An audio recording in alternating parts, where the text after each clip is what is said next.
چپ کر کے ایک کونے میں بیٹھی رہنا، زیادہ کسی سے بات کر کے اپنے جاہل ہونے کا ثبوت مت دینا۔ شعیب کی بات پر منسا کی آنکھیں نم ہوئیں۔ اس کا وکیل شوہر گاؤں سے آئی لڑکی کو اپنی بیوی ماننے سے انکاری تھا۔ منسا اس کا ہر ظلم خاموشی سے سہ رہی تھی۔ پارٹی میں بھی دادی کے مجبور کرنے پر منسا کو لایا تھا۔ شعیب کو ترکی کلائنٹ کے سامنے پریشان دیکھ کر وہ قریب آئی کیونکہ ٹرانسلیٹر ابھی تک نہیں آیا تھا۔ شعیب نے غصے میں جانے کو کہا لیکن وہ آرام سے کلائنٹ سے ترکی میں بات کرتے ہوئے شعیب کے 14 طبق روشن کر گئی۔ شعیب نے حیرت کے ساتھ منسا کو دیکھا جس کی زبان سے رواں ترکی الفاظ نکل رہے تھے۔ وہ ترکی کلائنٹ جو اب تک بیزار بیٹھا تھا منسا کی بات سن کر کھل اٹھا اور مسکرا کر جواب دینے لگا۔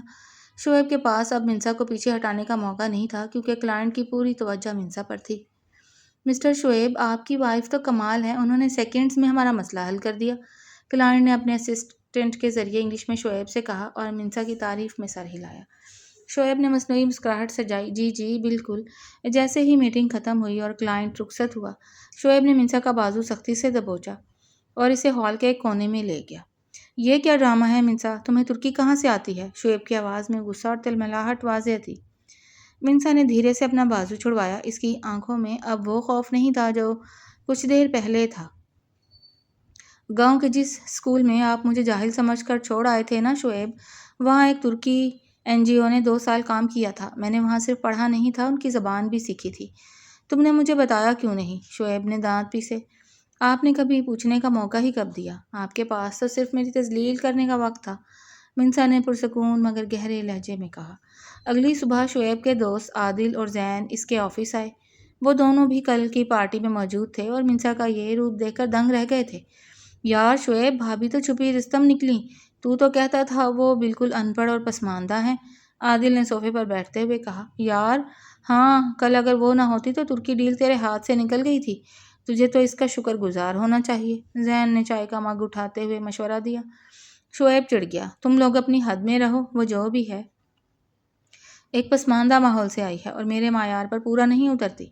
معیار کی بات مت کر بھائی، عادل نے سنجیدگی سے کہا۔ تعلیم اور سمجھداری صرف شہر کی سڑکوں پر نہیں ملتی، کل جو اس نے کیا وہ کوئی جاہل نہیں کر سکتا۔ شام کو جب شعیب گھر پہنچا تو لاؤنج میں دادی بیٹھی تسبیح پڑھ رہی تھی۔ شعیب کو دیکھتے ہی انہوں نے اسے اپنے پاس بلایا۔ آ گیا شعیب، بیٹھو، مجھے تم سے بات کرنی ہے۔ دادی کا لہجہ سخت تھا۔ جی دادی فرمائیں۔ میں نے سنا ہے کل پارٹی میں منسا نے تمہاری عزت بچائی۔ دادی نے اس کی آنکھوں میں جھانکا۔ اب بھی وقت ہے شعیب، اس لڑکی کی قدر کر لے، وہ تیرے ہر ظلم کو خاموشی سے سہتی ہے کیونکہ وہ اس رشتے کو نبھانا چاہتی ہے، تیری کمزوری نہیں ہے وہ۔ دادی آپ نہیں سمجھتی، میری سوسائٹی الگ ہے، میرا اٹھنا بیٹھنا بڑے لوگوں میں ہے، میں ایک گاؤں کی لڑکی کو ہر جگہ اپنے ساتھ نہیں لے جا سکتا، شعیب نے بیزاری سے کہا۔ سوسائٹی انسان سے بنتی ہے، انسان سوسائٹی سے نہیں، دادی نے ٹوکا۔ اگر منسا نے اگلا قدم اٹھا لیا تو پچھتاؤ گے تم۔ رات کو کمرے میں منسا کپڑے پریس کر رہی تھی۔ شعیب اندر آیا اور اسے دیکھ کر ماضی کا ایک منظر اس کی آنکھوں کے سامنے گھوم گیا۔ 3 ماہ پہلے جب ان کا نکاح زبردستی ہوا تھا، شعیب نے پہلے ہی دن منسا کے سامنے اس کا سامان پھینک دیا تھا۔ یہ جاہلوں والے کپڑے اور یہ میک اپ میرے گھر میں نہیں چلے گا، تم صرف دادی کی وجہ سے اس گھر میں ہو، میرے لیے تم ایک ملازمہ سے بڑھ کر کچھ نہیں ہو۔ منسا اس وقت زمین پر بیٹھی رو رہی تھی اور شعیب بغیر کچھ سوچے سمجھے کمرے سے باہر نکل گیا تھا۔ شعیب منسا کے قریب آیا۔ کل کی ڈیل فائنل ہو گئی ہے، کلائنٹ دوبارہ ملنا چاہتا ہے اور انہوں نے خاص طور پر تمہیں بلایا ہے۔ منسا نے استری سائڈ پر رکھی۔ میں نہیں جاؤں گی۔ کیا مطلب نہیں جاؤ گی؟ میں کہہ رہا ہوں نا۔ شعیب کا لہجہ دوبارہ حاکمانہ ہو گیا۔ آپ نے کل کہا تھا کہ میں جاہل ہوں اور بات کر کے اپنا ثبوت نہ دوں، میں آپ کی اسی بات پر عمل کر رہی ہوں۔ منسا نے بغیر کسی خوف کے شعیب کی آنکھوں میں دیکھا۔ منسا زبان مت چلاؤ میرے سامنے، تم ایک وکیل کی بیوی ہو، شعیب نے رعب جمانا چاہا۔ کاش آپ نے وکیل ہونے کے ساتھ ساتھ ایک انسان ہونا بھی سیکھا ہوتا۔ منسا نے چادر اٹھائی اور سونے کے لیے صوفے کی طرف بڑھ گئی۔ اگلے دن شعیب کے محلے کی کچھ خواتین دادی سے ملنے آئیں۔ ان میں محلے کی سب سے زیادہ باتیں بنانے والی خاتون رشیدہ بیگم بھی شامل تھیں۔ ارے دادی اماں، ہم نے سنا ہے آپ کی بہو بڑی لائق فائق ہے، کل محلے کے دکاندار سے ترکی میں کوئی بات کر رہا تھا تو منسا نے ہی سب سنبھالا، رشیدہ بیگم نے چائے کا گھونٹ لیتے ہوئے کہا۔ ہاں رشیدہ، میری بہو اللہ کے فضل سے بہت سمجھدار ہے، دادی نے فخر سے کہا۔ لیکن شعیب بھائی تو اسے کبھی ساتھ لے کر نہیں جاتے تھے، ہم تو سمجھے تھے اس بیچاری سیدھی سادی سی ہے، کچھ جانتی ہی نہیں، شعیب بھائی کو تو اللہ نے ہیرا دے دیا ہے، دوسری پڑوسن نے تائید کی۔ شعیب اسی وقت گھر میں داخل ہوا تھا اور لاؤنج سے گزرتے ہوئے اس نے محلے داروں کی یہ باتیں سن لیں۔ اسے پہلی بار احساس ہوا کہ جسے وہ اپنی توہین سمجھ کر چھپا رہا تھا، لوگ اس کی تعریفیں کر رہے ہیں۔ اگلے چند دن شعیب کے لیے شدید اضطراب کے تھے۔ منسا نے اس سے بات کرنا بالکل بند کر دی تھی اور صرف ضرورت کا کام کر کے الگ ہو جاتی۔ شعیب کو پہلی بار گھر میں اپنی اہمیت کم ہوتی محسوس ہو رہی تھی۔ ایک رات جب تیز بارش ہو رہی تھی، شعیب کو تیز بخار ہو گیا۔ وہ ٹھنڈ سے کانپ رہا تھا اور اس کے منہ سے دھیمی آوازیں نکل رہی تھیں۔ منسا نے جیسے ہی اس کی حالت دیکھی، وہ فوراً پٹیاں کرنے لگی۔ اس نے رات بھر جاگ کر شعیب کا خیال رکھا، اسے دوائی دی اور اس کے سر پر ہاتھ پھیرتی رہی۔ صبح جب شعیب کی آنکھ کھلی تو اس نے دیکھا منسا صوفے پر بیٹھی تھکی ہوئی آنکھوں کے ساتھ تسبیح پڑھ رہی تھی۔ منسا، شعیب کی آواز کمزور تھی۔ منسا فوراً اٹھی اور اس کے قریب آئی۔ اب کیسی طبیعت ہے آپ کی؟ بخار کم ہوا ہے؟ شعیب نے اس کا ہاتھ پکڑ لیا۔ منسا نے چونک کر ہاتھ چھڑانے کی کوشش کی، لیکن شعیب کی گرفت مضبوط تھی۔ مجھے معاف کر دو منسا، شعیب کی آنکھوں میں نمی تھی۔ میں نے ہمیشہ تمہاری ظاہری سادگی کو تمہاری جہالت سمجھا۔ میں نے تمہاری تذلیل کی، لیکن تم نے پھر بھی میری عزت رکھی اور آج میری جان بچائی۔ منسا نے گہرا سانس لیا اور اپنا ہاتھ آہستہ سے چھڑا لیا۔ شعیب، تکلیف اس بات کی نہیں ہوتی کہ کوئی ہمیں قبول نہیں کرتا، تکلیف تب ہوتی ہے جب کوئی ہمیں انسان ہی نہیں سمجھتا۔ میں نے آپ کا ہر ظلم اس لیے سہا کیونکہ میں اس رشتے کو ایک موقع دینا چاہتی تھی، لیکن اب میں تھک گئی ہوں۔ نہیں منسا، ایسا مت کہو، میں خود کو بدلوں گا۔ شعیب کے لہجے میں اب وہ غرور نہیں بلکہ سچی ندامت تھی۔ بدلاؤ باتوں سے نہیں، رویوں سے نظر آتا ہے شعیب، ابھی مجھے کچھ وقت چاہیے، منسا نے سنجیدگی سے کہا اور کمرے سے باہر نکل گئی۔ شعیب کو اس کے اپنے ہی کیے پر سوچنے کے لیے اکیلا چھوڑ کر شعیب بستر پر لیٹا چھت کو تکتا رہا۔ منسا کی کہی ہوئی ایک ایک بات اس کے کانوں میں ہتھوڑے کی طرح لگ رہی تھی۔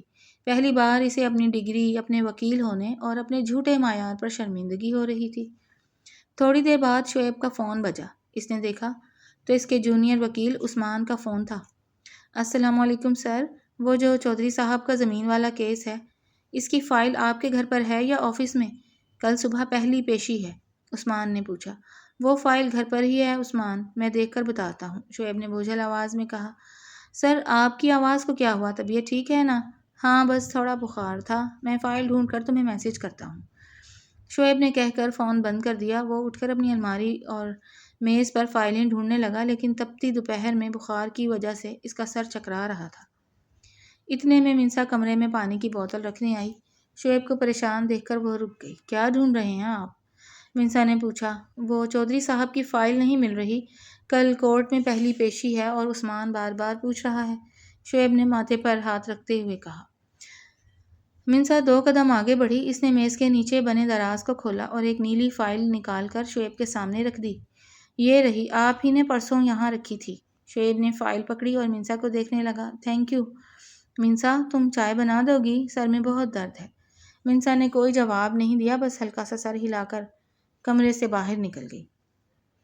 شام کو شعیب کا دوست عادل اس سے ملنے گھر آیا۔ وہ لاؤنج میں بیٹھے تھے جب منسا چائے اور بسکٹ رکھ کر چلی گئی۔ یار شعیب، بھابھی کا رویہ کچھ بدلا بدلا لگ رہا ہے، سب ٹھیک تو ہے نا؟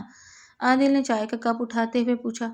شعیب نے لمبی آہ بھری۔ کچھ بھی ٹھیک نہیں ہے عادل، میں نے اس کے ساتھ بہت برا سلوک کیا ہے، اب وہ مجھ سے بات بھی نہیں کرتی۔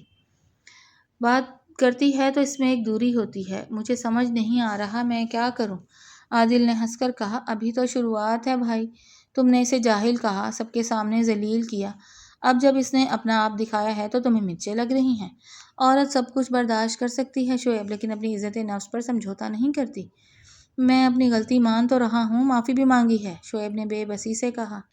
معافی اتنی جلدی اثر نہیں کرتی، تمہیں اب اپنے عمل سے ثابت کرنا ہوگا کہ تم بدل گئے ہو، عادل نے اس کے کندھے پر ہاتھ مارتے ہوئے سمجھایا۔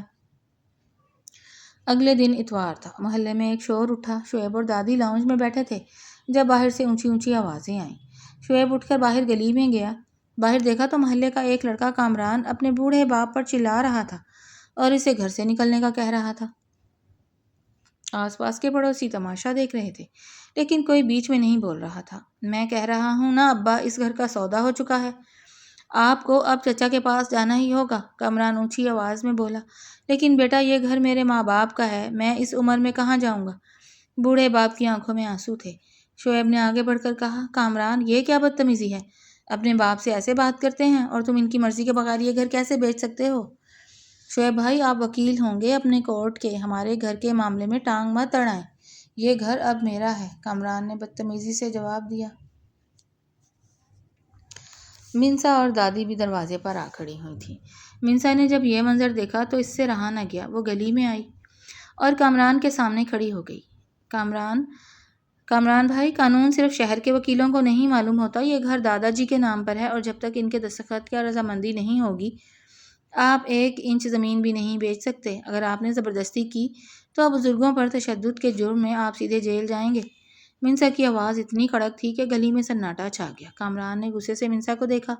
تم کون ہوتی ہو بولنے والی؟ شعیب فوراً منسا کے آگے آیا اور کامران کا گریبان پکڑ لیا۔ خبردار، جو میری بیوی سے اس لہجے میں بات کی، جو اس نے کہا ہے وہ بالکل سچ ہے۔ اگر اب تم نے اپنے باپ پر ہاتھ بھی اٹھایا تو میں خود تمہیں ہتھکڑی لگواؤں گا۔ محلے کے باقی لوگ بھی اب شعیب اور منسا کے ساتھ کھڑے ہو گئے، جس پر کامران بڑبڑاتا ہوا اندر چلا گیا۔ بوڑھے باپ نے منسا کے سر پر ہاتھ رکھا اور ڈھیروں دعائیں دی۔ گھر واپس آ کر شعیب نے منسا کو دیکھا جو اب کچن میں برتن سمیٹ رہی تھی۔ شعیب کچن کے دروازے پر جا کر کھڑا ہو گیا۔ آج تم نے جو گلی میں کیا مجھے تم پر فخر ہوا، شعیب نے دھیمی آواز میں کہا۔ منسا نے کام کرتے ہوئے کہا، میں نے کچھ خاص نہیں کیا، ظلم کے خلاف بولنا ہمارے گاؤں میں بھی سکھایا جاتا ہے، وہاں لوگ شہر والوں کی طرح تماشا نہیں دیکھتے۔ شعیب کو منسا کا یہ طنز محسوس ہوا لیکن وہ چپ رہا۔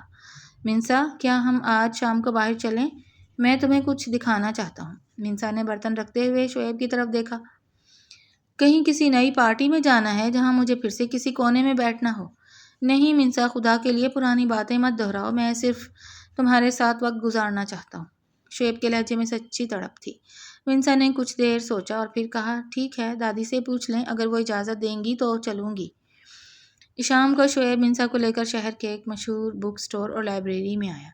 منسا نے جب اتنی ساری کتابیں دیکھیں تو اس کی آنکھیں چمک اٹھیں۔ تم یہاں بیٹھو، میں ابھی آیا، شعیب نے کہا اور اندر چلا گیا۔ تھوڑی دیر بعد وہ واپس آیا تو اس کے ہاتھ میں ایک بڑا سا فارم تھا۔ اس نے وہ فارم منسا کے سامنے میز پر رکھ دیا۔ یہ کیا ہے؟ منسا نے پوچھا۔ یہ LLB کے ایڈمیشن کا فارم ہے، اس شہر کی سب سے بہترین یونیورسٹی کا۔ میں نے تمہاری قابلیت دیکھ لی ہے منسا، تم میں وہ بات ہے جو بڑے بڑے وکیلوں میں نہیں ہوتی۔ تم قانون پڑھو گی اور میں خود تمہیں پڑھاؤں گا، شعیب نے مسکرا کر کہا۔ منسا نے فارم کو دیکھا اور پھر شعیب کو۔ اس کی آنکھوں میں حیرت تھی لیکن وہ فوراً پگھلی نہیں۔ آپ یہ سب اس لیے کر رہے ہیں تاکہ دنیا کو دکھا سکیں کہ آپ کی بیوی پڑھی لکھی ہے؟ منسا نے پوچھا۔ نہیں منسا، بالکل نہیں، شعیب نے منسا کے ہاتھ پر اپنا ہاتھ رکھا۔ میں یہ سب اپنے گناہ کا کفارہ ادا کرنے کے لیے کر رہا ہوں۔ میں نے تمہاری عقل کی توہین کی تھی، اب میں دنیا کو دکھانا چاہتا ہوں کہ میری بیوی مجھ سے زیادہ قابل ہے۔ کیا تم مجھے یہ موقع دو گی؟ منسا نے اپنا ہاتھ نہیں ہٹایا۔ اس نے فارم پر لکھی لائنوں کو چھوا۔ منسا نے کچھ دیر فارم کو دیکھا اور پھر قلم اٹھا کر اس پر دستخط کر دیے۔ شعیب کے چہرے پر ایک گہری مسکراہٹ آ گئی، جیسے اس نے کوئی بہت بڑی جنگ جیت لی ہو۔ تھینک یو منسا، میں کل ہی یہ فارم جمع کروا دوں گا، شعیب نے خوشی چھپاتے ہوئے کہا۔ شکریہ کی ضرورت نہیں ہے شعیب، میں یہ اپنے لیے کر رہی ہوں، آپ کے لیے نہیں۔ میں چاہتی ہوں کہ کل کو کوئی مجھے دوبارہ بے وقوف نہ سمجھ سکے، منسا نے سیدھے لہجے میں کہا اور گاڑی کی طرف بڑھ گئی۔ شعیب کے دل میں ایک کچوکا سا لگا، لیکن وہ جانتا تھا کہ منسا کا یہ رویہ اس کے اپنے ہی بوئے ہوئے بیج کا پھل تھا۔ اگلے دن شعیب نے یونیورسٹی میں ایڈمیشن فیس جمع کروا دی۔ شام کو جب وہ واپس آیا تو دادی لاؤنج میں بیٹھی منسا سے کوئی پرانی بات کر کے ہنس رہی تھی۔ شعیب کو دیکھ کر دونوں خاموش ہو گئیں۔ دادی، منسا کا ایڈمیشن ہو گیا ہے، اگلے مہینے سے اس کی کلاسز شروع ہیں، شعیب نے بیگ میز پر رکھتے ہوئے بتایا۔ دادی کا چہرہ خوشی سے کھل اٹھا۔ سچ؟ چلو شکر ہے اللہ کا، منسا پتر اب دل لگا کر پڑھنا، اور اس شعیب کو بتانا کہ گاؤں کی لڑکیاں شہر والوں سے پیچھے نہیں ہوتی۔ جی دادی، میں پوری کوشش کروں گی، منسا نے مسکرا کر دادی کا ہاتھ دبایا۔ شعیب وہیں کھڑا تھا۔ اس نے محسوس کیا کہ اب وہ اس گھر میں تھوڑا اکیلا ہو گیا ہے۔ منسا دادی سے ہنس کر بات کرتی تھی لیکن جیسے ہی وہ سامنے آتا اس کا لہجہ رسمی ہو جاتا۔ اگلے چند دن منسا نے اپنی پڑھائی کی تیاری میں گزارے۔ ایک شام شعیب آفس سے جلدی آ گیا اور کچھ کتابیں لے کر کمرے میں داخل ہوا۔ منسا میز پر بیٹھی کچھ لکھ رہی تھی۔ منسا، یہ کچھ لاء کی بنیادی کتابیں ہیں، میں نے سوچا تمہیں شروع میں مشکل نہ ہو اس لیے تھوڑا سمجھا دوں۔ شعیب نے کتابیں میز پر رکھیں۔ منسا نے کتابوں کو دیکھا۔ آپ کے پاس وقت ہے؟ آپ تو کہتے تھے آپ کے پاس فضول کاموں کے لیے وقت نہیں ہوتا۔ شعیب نے ایک گہرا سانس لیا اور منسا کے سامنے والی کرسی پر بیٹھ گیا۔ منسا، تم کب تک مجھے اس ایک بات کا طعنہ دیتی رہو گی؟ میں مانتا ہوں میں غلط تھا، مجھے اپنی غلطی کا احساس ہو چکا ہے۔ کیا تم مجھے ایک موقع بھی نہیں دو گی؟ منسا نے پین بند کیا اور شعیب کی آنکھوں میں دیکھا۔ موقع دیا ہے شعیب، تبھی تو آپ کے گھر میں بیٹھی ہوں، ورنہ جس دن آپ نے میری بے عزتی کی تھی میں اسی دن واپس جا سکتی تھی۔ میں صرف دادی اور اپنے بابا کی پگڑی کی خاطر رکی ہوں۔ شعیب کے پاس اس بات کا کوئی جواب نہیں تھا۔ وہ خاموشی سے اٹھا اور کمرے سے باہر چلا گیا۔ اگلے ہفتے شعیب کے آفس کے ایک سینئر وکیل، جنہیں سب ملک صاحب کہتے تھے، انہوں نے اپنے گھر پر ایک چھوٹی سی دعوت رکھی۔ شعیب نے ہمت کر کے منسا سے کہا، منسا، کل ملک صاحب کے گھر جانا ہے، انہوں نے خاص طور پر تمہیں بھی بلایا ہے، تم چلو گی میرے ساتھ؟ شعیب نے جھجکتے ہوئے پوچھا۔ منسا نے کچھ دیر سوچا، پھر کہا، ٹھیک ہے میں چلوں گی، لیکن اس بار مجھے کسی کونے میں بیٹھنے کا مشورہ مت دیجیے گا۔ میں اب کبھی ایسا نہیں سوچوں گا منسا، شعیب نے صدمے اور ندامت سے کہا۔ ملک صاحب کے گھر پارٹی میں محفل جمی ہوئی تھی، کئی نامور وکیل اور ان کی بیگمات وہاں موجود تھیں۔ شعیب منسا کے ساتھ جیسے ہی اندر داخل ہوا، سب کی نظریں ان پر گئیں۔ منسا نے ایک سادہ لیکن پروقار سوٹ پہن رکھا تھا، اس کے چہرے پر کوئی مصنوعی بناوٹ نہیں تھی۔ ارے شعیب، بھابھی سے نہیں ملوایا؟ ملک صاحب نے آگے بڑھ کر استقبال کیا۔ جی سر، یہ منسا ہیں میری وائف، شعیب نے فخر سے تعارف کروایا۔ ماشاء اللہ، شعیب نے آپ کے بارے میں بہت کچھ بتایا ہے منسا بیٹی، کل ہی یہ یونیورسٹی میں آپ کے ایڈمیشن کا ذکر کر رہا تھا، ملک صاحب نے شفقت سے کہا۔ منسا نے مسکرا کر جواب دیا، جی انکل، بس اب آگے پڑھنے کا ارادہ ہے۔ وہیں کھڑی ایک اور وکیل کی بیگم نے طنز کیا، ارے شادی کے بعد اور اس عمر میں پڑھائی؟ شعیب میاں، تم نے تو کہا تھا تمہاری بیوی گاؤں سے ہے، وہاں تو لڑکیاں اتنی آگے نہیں جاتیں۔